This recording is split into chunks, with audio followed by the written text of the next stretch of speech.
Pinusasan ng pulisya dito sa Nueva Ecija ang isang lalaki matapos nahatawin ng martilyo ang isang mag-asawa na nagtamo ng sugat, pero mabuti na lamang daw ay nakatakbo dahil kung hindi ay tiyak na malala ang mangyayari sa mga ito. Ayon sa ulat ng Bungabon PNP sa pamumuno ni Chief of Police, Police Major Alrix A. Irania, na ang mga biktima ay isang 60 taong gulang na magsasaka at ang kanyang 59 anyos na asawa na residente ng barangay Kaingin sa Bungabon. Samantalang ang suspek ay isang 42 anyos na construction worker na kabarangay ng mga biktima.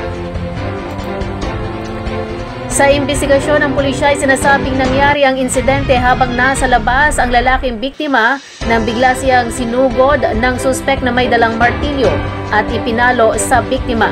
Mabuti na lamang daw ay nakailag ito, pero nang tumakbo daw ito ay nadapa, kaya inabutan ng suspek at nagawang mahampas ng martilyo sa ulo.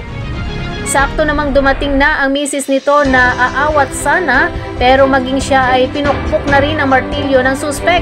Nagawa pa ring makatakas ng mag-asawa at sa tulong ng mga concerned citizen ay naitakbo sa Bungabon District Hospital, na kalaunan ay inilipat din sa PJG Hospital sa lungsod ng Cabanatuan. Samantala, naaresto naman ng mga rumispondeng pulis ng Bungabon at ng barangay officials ng Kaingin ng suspek, kung saan nakuha sa kanya ang posisyon ng isang martilyo at 2 kutsilyo. Nakakulong na ngayon sa Bungabon Detention Cell ang suspek at naharap sa kaukulang kaso.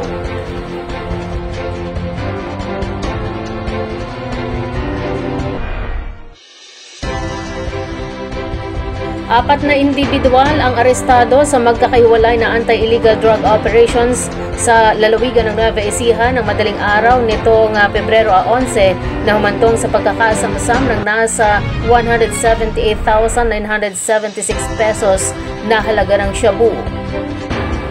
Sa pahayag ni Police Colonel Ferdinand D. Hermino, Provincial Director NEPO, alas 4:20 na madaling araw, nagsagawa ng bypass operation ang mga operatiba ng Gapan City Police Station sa Barangay San Nicolas, Gapan City.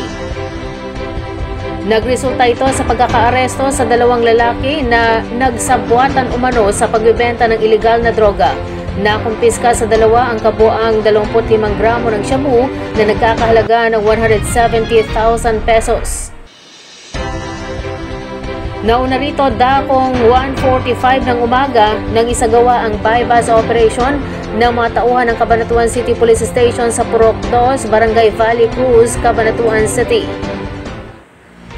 Dito nahuli ang isang fishball vendor na nakuhanan ng 1 gramo ng shabu na nagkakahalaga ng 6,800 pesos. Kasabay din ito ang pagkaka-aresto sa isa pang drug peddler sa Barangay Bakayaw, Gimba, Nueva Ecija. Nasamsam dito ang nasa 2,176 na halaga ng droga. Ang matagumpay na operasyon ay pangako ng NEPO sa pagpuksa sa ilegal na droga at pagtiyak sa kaligtasan ng mga Nueva Ecijano, lalo at papalapit na ang 2025 midterm election.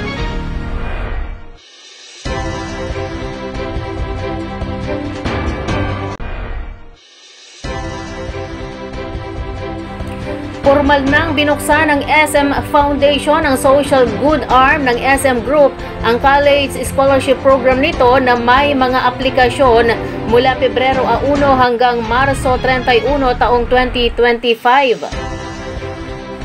Ang inisyatiba ay naglalayong magbigay ng komprehensibong suportang pang-edukasyon sa mga kwalipikadong senior high school graduates sa buong bansa.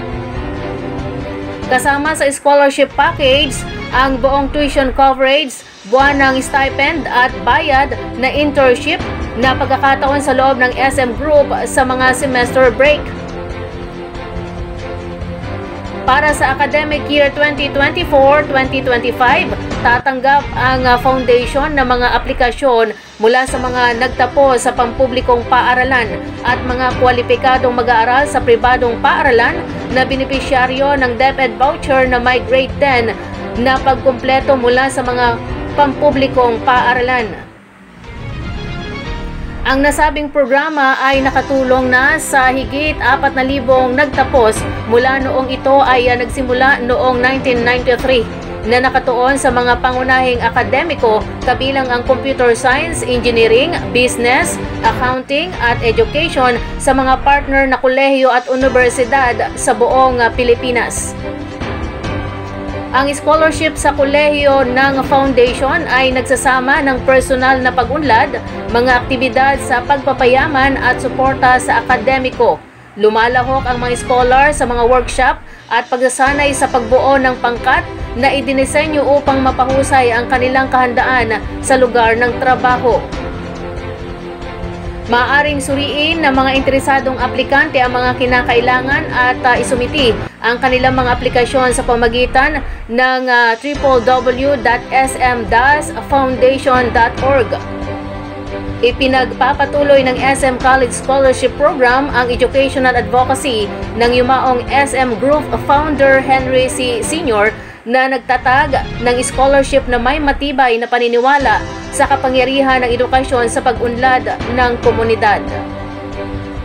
Makakukuha ng mga update sa pamagitan ng pagsunod sa SM Foundation Incorporated sa Facebook, TikTok, X, Instagram at YouTube.